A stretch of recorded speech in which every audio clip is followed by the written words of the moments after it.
게임입니다. 오늘 대한전선 방송 드릴게요. 대한전선이 15,000원 아래로 빠졌는데 제가 항상 말씀드리는 게 있어요. 여기에 걸터 있으면 이 1,500원 선에 걸터 있으면 윗꼬리든 아랫꼬리든 걸터 있으면 일단은 지지선을 이탈을 한 건 아닙니다. 이렇게 떨어져도 크게 걱정하시지 마세요. 만약에 여기서 이렇게 개파락해서 떨어졌다 이러면은 이제 이탈을 한 건데 지금 거래량도 안 터졌습니다. 사실 빠지는데 오늘은 단순히 지수가 조금 하락을 했기 때문에 좀 빠졌다라고 보시면 될 것 같습니다. 그래서 우선적으로는 크게 걱정하실 필요는 없다. 물론 5%가량 이틀 동안 거의 10% 가까이 빠졌어요. 근데 여러분들이 걱정이 많으실 텐데 여기서 다시 1,500원을 지지해주냐 아니면 여기서 만약 더 빠지면 그때 이탈한 거라고 보시면 될 것 같은데요. 제가 항상 말씀드리지만 3월 30일 이때가 그 유상증자 참여한 거 받는 날이죠. 이 3월 달까지는 급등락 폭이 좀 있을 거예요. 제가 항상 말씀드리죠. 근데 오늘 같은 경우에 한번 볼게요. 종목별 매매 동향 보시면 오늘 같은 경우도 이제 개인 물량이 좀 많이 매집을 했고요. 외국인하고 기관계가 매도를 좀 많이 했다. 금융투자는 조금 매도가 너무 과하긴 합니다. 실질적으로 과하긴 해요. 이 전에 매집을 많이 해서 그런지 실질적으로 과하긴 한데 그래도 크게 걱정하실 필요는 전혀 없다. 대한전선 같은 경우에 우리가 차트를 보고 가는 게 아니에요. 이 지지선 같은 경우에는 단순히 그냥 이 지지선을 이탈하면은 회복하지 못하면 올라오기가 힘들 수도 있다라는 가정일 뿐입니다. 결국에는 진짜를 봐야 돼요. 진짜. 제가 항상 여러분들한테 말씀드리는 게 이 대한전선뿐만 아니라 모든 주식은 기업의 가치성을 먼저 판단한 다음에 차트는 마지막에 보는 거예요. 차트 보는 거는 어떤 게 보는 거냐? 단타 칠 때나 차트 보는 겁니다. 그래서 단타 칠 때는 즉 가치성 필요 없죠. 수급 들어올 때 그냥 같이 들어왔고 올라갈 때 그냥 매도하고 이런 식인데 요거 같은 경우에는 이 기업의 가치성을 먼저 보잖아요. 가치성. 근데 우선적으로는 조금 더 다음 주까지 지켜봐야 될 것 같은데 다음 주에 더 빠질 가능성도 있어요. 분명히 그거는 거짓말할 수가 없어요. 빠질 수도 있지만 장이 안 좋으면 무조건 빠지게 되어 있어요. 대한전선 같은 경우에 당장에 큰 이슈가 없기 때문에. 근데 제가 봤을 때는 장이 빠지더라도 대한전선이 물론 거래정지였지만 이전에도 장이 안 좋을 때 그렇게 빠지진 않았어요. 심하게 빠지진 않았단 말이에요. 그래서 추가적으로 그거는 좀 더 지켜보는 게 좋을 것 같다 이렇게 판단을 드리니까 여러분들 너무 크게 걱정은 하실 필요는 전혀 없으시다 이렇게 말씀을 드리고 싶습니다. 단순히 제가 그냥 희망회로 굴리려고 여러분들한테 얘기하진 않아요. 대한전선을 지금 계속 방송하고 있는 사람으로서 충분히 애증도 있고 자부심도 있습니다. 올라갈 거란 기대감도 있고요. 그렇기 때문에 말씀드리는 거니까 여러분들도 좀 긍정적으로 생각하시면 좋을 것 같습니다.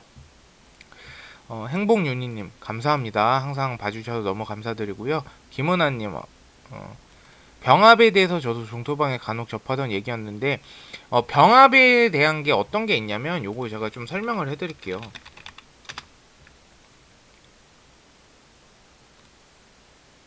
잠시만요. 됐다. 이제 병합이라고 하는 게 아마 여러분들이 들은 게 액면병합을 얘기할 거예요. 액면병합. 액면병합이 뭘까? 말 그대로 주식수를 줄이고 단가를 높인다. 액면병합은 여러 개의 주식을 한 개로 합쳐서 주식을 다시 발행한다.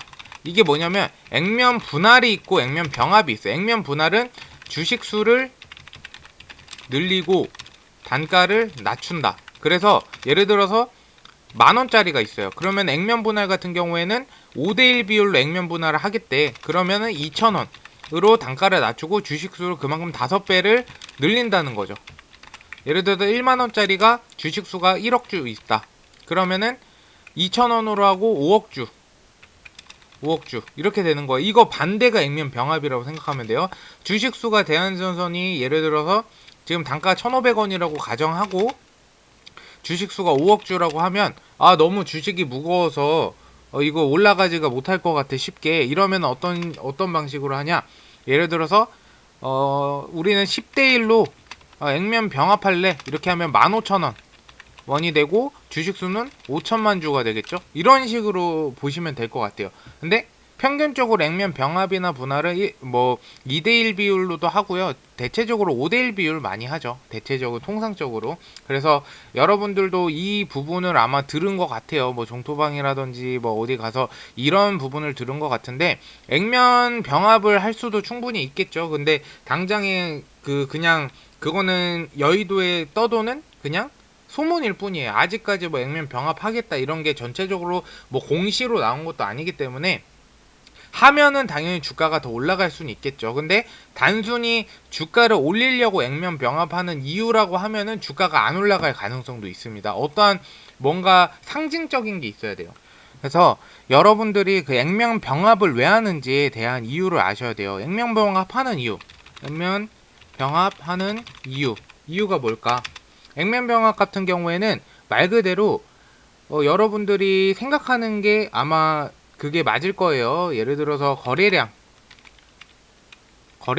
부분도 있고요. 주식 병합으로 주당 가격을 높여서 이제 뭐 사실 저가주라고 하긴 애매한데 뭐 1,500원짜리니까 뭐 이 기업 가치 대비해서 저가주로 분류가 되면 기업 이미지를 제고하려는 목적으로 액면 병합을 실시합니다. 한다. 이렇게 보시면 될 것 같아요. 이게 거의 팩트죠. 이미지를 제거하려는 목적으로 액면 병합을 실시하는 부분은 있는데, 요거는 이제 추가적으로 제가 확인을 계속해서 피드백을 드리도록 하겠습니다. 일단은 액면 분할이나 병합은 이렇게 간단하게 알고 계시면 됩니다. 제이아이스님 평단 1699원으로 470주를 가지고 있는데 손익률은 마이너스 15% 넘어가고 있는 상황에 매도를 해야 하는지 나중에 청약을 해야 하는지 계속 고민 중입니다. 1699원이면 저는 일단은 유상증자 여유가 있으면 1295원이니까 참여하셔도 저는 중장기 개념이에요. 제가 항상 2000원 미만 때는 고민을 해봐야 돼요. 내가 유상증자 참여할지 말지. 근데 2000원 미만 때고 1500원, 1600원 이 정도면 중장기로 끌고 가시면은 괜찮은데, 그냥 단기간으로 본다 하면은 그냥 유상증자 받은 거 매도하시면 돼요. 그게 더 아마 더 좋으실 거예요. 효율적이실 거예요. 세세터여울님, 요거는 제가 대응해서 방송을 드리도록 하겠습니다.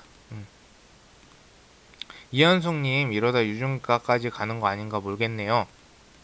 유중가까지 가면 유상증자 청약을 안 하죠. 그러면은 결국에는 조금 이제 문제가 생길 텐데, 거기까지 떨굴 일은 저는 없을 거라고 생각합니다.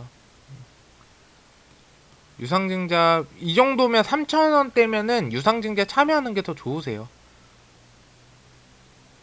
평단 2,700원이면 유상증자 제가 설명을 많이 드렸죠. 이 정도면 유상증자가 거의 받아도 한 60%, 55%, 60%더 절감이 되는 가격이기 때문에 충분히 저는 참여해도 메리트가 있다라고 생각합니다. 대신 중장기로 보셔야 된다. 적어도 이번 연도 상반기까지는 봐야 된다.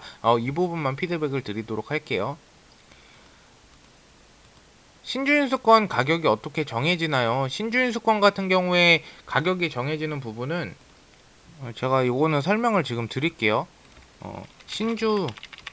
신주인수권 가격은 어떻게 정해지나, 이거에 대해서 지금 질문을 하셨는데요. 사실 신주인수권 같은 경우에는 나와 있어요. 보시면은 유상증자의 발행가액, 신주 배정 기준일, 전 3거래일을 기산일로 해서 1개월, 일주일, 기산일 종가를 산술 평균하여 산정한 가액과 기산일 종가 중 낮은 금액을 기준 주가로 한다. 로 해서 결정한다.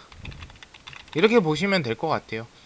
요 말은 그대로예요. 그냥 신주 배정일 전 3거래일을 기산일로 해서 1개월, 일주일 및 기산일 종가를 산술 평균하여 산정한 가액. 그러니까 뭐 3거래일, 예를 들어서 뭐 신주 배정일이 있을 거 아니에요. 뭐 예를 들어서 30일이라고 하면 30일이라면 좀 애매해. 15일이라고 하면 12, 13, 14 이거를 평균 기준으로 해서 나누기 3을 한다라고 보시면 될 것 같습니다. 뭐 여러가지 추가적으로 더 있는데, 간단하게 말하면 이걸 기산일로 해서 평균값을 정한다, 이렇게 보시면 될 것 같아요. 지아니쇼님. 샘올드님, 향후 유정되고 신주가 상장되고 나면 주식수가 늘어나 주식수가 너무 많게 되면 주가 상승이 더해질 수가 있어 액면가 분할을 실시할 수도 있다라는 얘기도 있는데, 요거 제가 위에 말씀드렸으니까 넘어가도록 하겠습니다. 오, 맞추셨어요. 1,400원은 솔직히 조금 저는 애매할 것 같아요. 요거 깨지면 사실 유상증에 참여하는 의미가 많이 없죠. 그러니까 지수가 전처럼 폭락하지 않는 이유는 저는 뭐 크게 빠질 거라고 생각은 안 합니다. 어쨌든 대한전선 같은 경우에 다음 주까지 한번 지켜보시고요. 제가 꾸준하게 방송 드리니까요. 궁금하신 부분 있으면 댓글로 꼭 남겨주시길 바라겠습니다. 어쨌든 오늘 방송 들어주셔서 감사드리고요. 좀 도움이 되셨다면 좋아요와 구독 부탁드리도록 하겠습니다. 감사합니다.